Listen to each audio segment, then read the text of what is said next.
everyone, welcome back. It is Top Chef Tuesday here with Manja McCann, where I get inspired by last week's episode of Top Chef, get in my kitchen, and make something for you.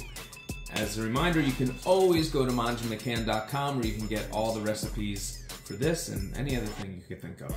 So, last week on Top Chef, the contestants had to elevate your everyday bar snack. Right, they're in Milwaukee right now, in Wisconsin, and so, you know, there's beers very popular there. They had something to do with hops earlier in the show. I'm not going to do anything with that, but I did get inspired by the snack challenge, which basically you take anything, your regular bar snack, corn nuts, chips, pretzels, whatever.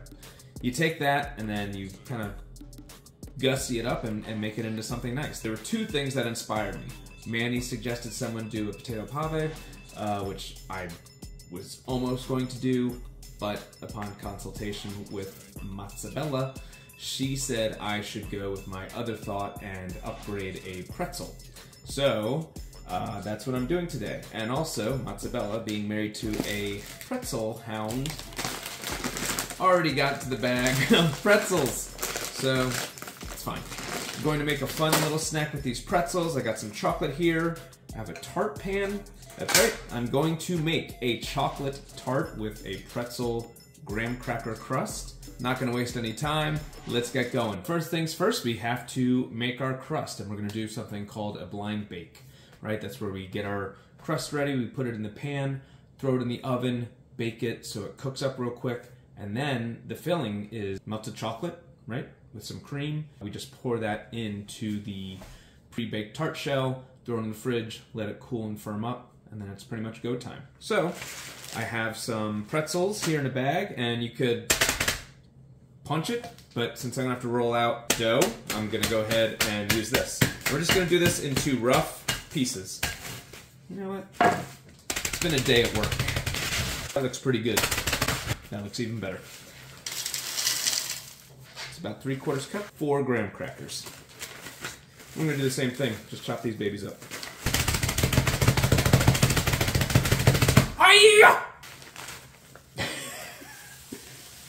Told you it's been a day at work.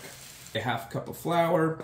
Got some butter that I have softened at room temperature. Gonna go out and get my KitchenAid going and start creaming this all together, and we'll put it in our pan. One cool thing that I got, I found this spray with perfect release because it's also made with flour. Sometimes you like butter or grease and then flour pan, so gonna give this a little try and see what happens. If it doesn't work, it's Pam's fault. I have the 3/4 cup of pretzel in here with 1 stick of softened butter. Also add 3/4 cup of confectioner's sugar. And then we're just gonna cream this on low speed. And then I'm gonna add in a half cup of flour and an egg. After that, add in these little graham crackers. So we just cream that on low speed and I'll get everything else together.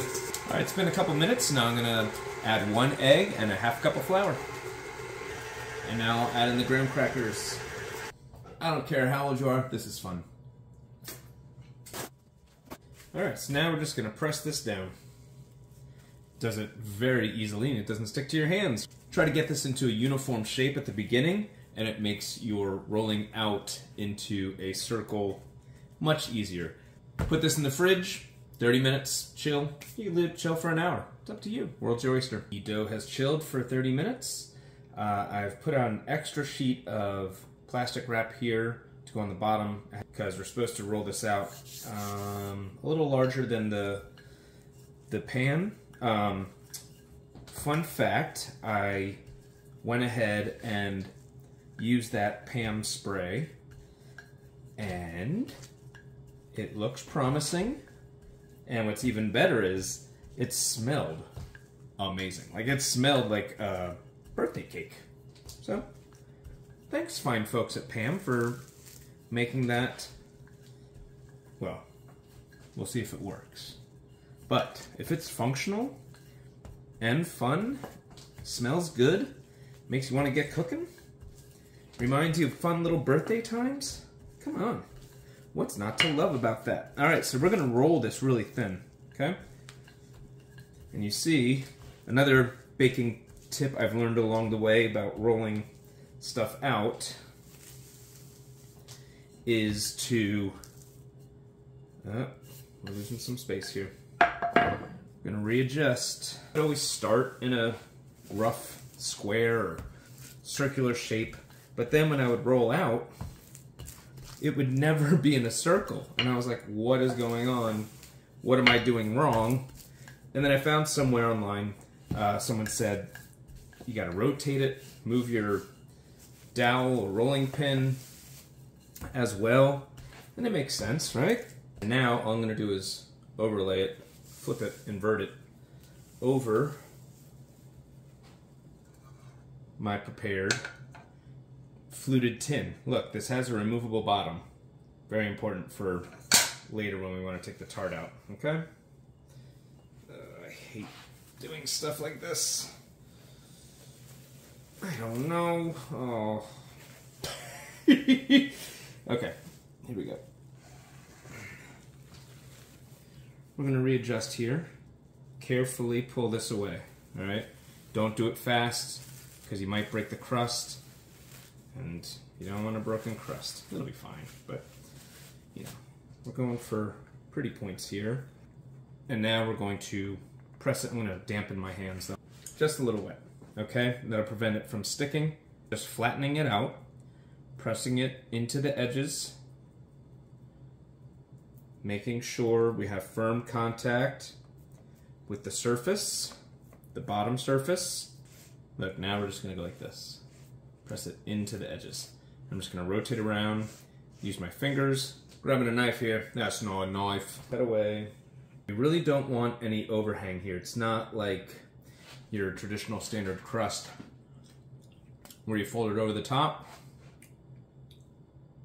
because I imagine that would make removing the tart from the pan a little more difficult.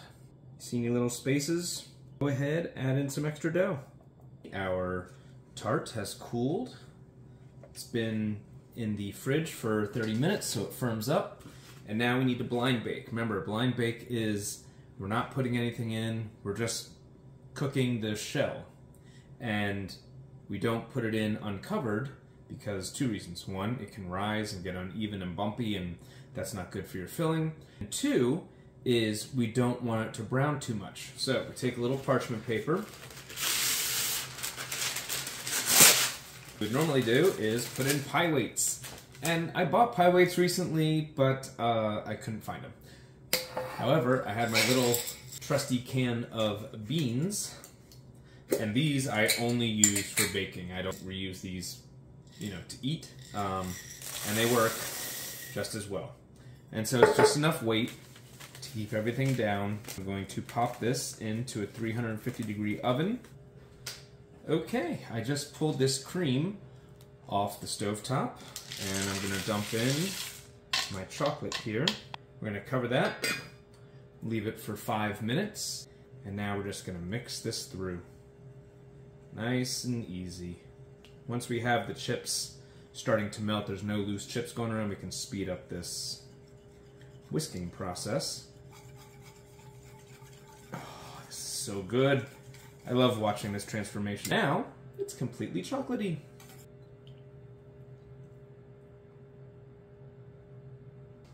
Alright, how's that look? Looks tasty to me. And, right, so, okay, yep, it feels like, what's that, like a coral.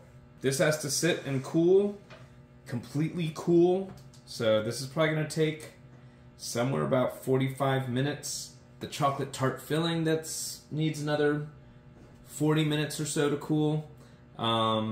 So I'm really just kind of stuck here, kind of hanging out.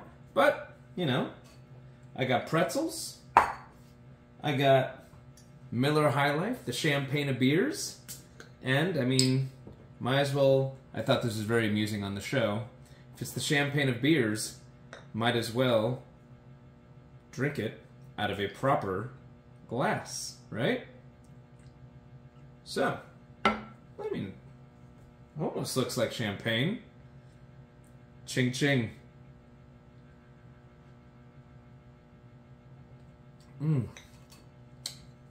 It's good. All right, as you can see, I'm still enjoying my Miller High Life, the champagne of beers. Ching. Now it's time to get these 2 ounces of bittersweet chocolate chips into my double boiler. Don't know what a double boiler is? Come on. Come on. All right, so for those of you who've never heard of a double boiler, it's a very simple concept.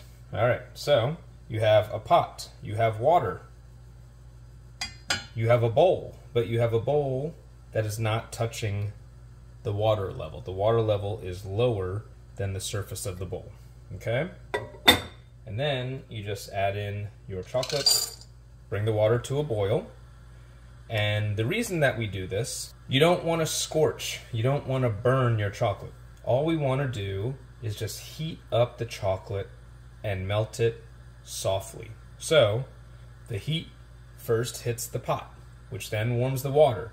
The water then starts to steam and boil, and then that heat, that third level heat, is what is touching the bowl, and then the bowl radiates, gets warm, and that soft, warm heat is what is going to melt our chocolate. So now you can see the bubbles are clearly coming up. We have boilage, we have steam coming out. These are starting to melt. This is just about done. We'll take our cooled chocolate tart filling and just spread this around. And now I'm just going to give it a light tap. And that allows any bubbles that run underneath to come to the surface here. And that's it. We're all set. Tapped it a couple times, brought the bubbles to the surface. This just goes into the fridge. This needs 4 hours. You can put it in longer than that. I'm going to. It's just about 10 o'clock here. Don't know why I waited to do this till the night before Tuesday, because this means I'll get up, check this out, see how it's doing. I mean, what's wrong with a little chocolate for breakfast? We're putting beer in champagne coupes. C'est la vie. All right? We'll see how this turns out tomorrow. Ciao.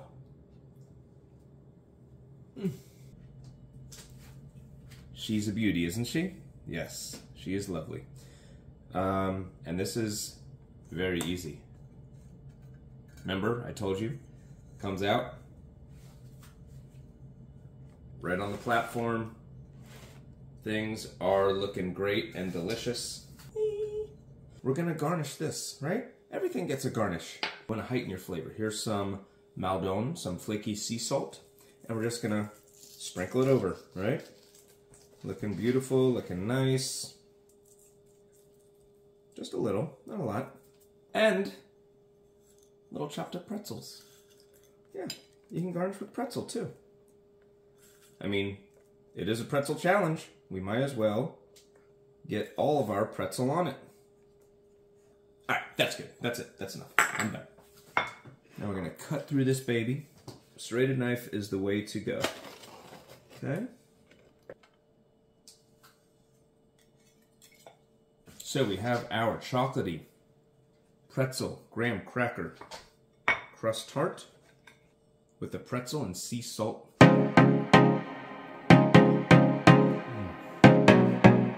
Garnish. Gosh.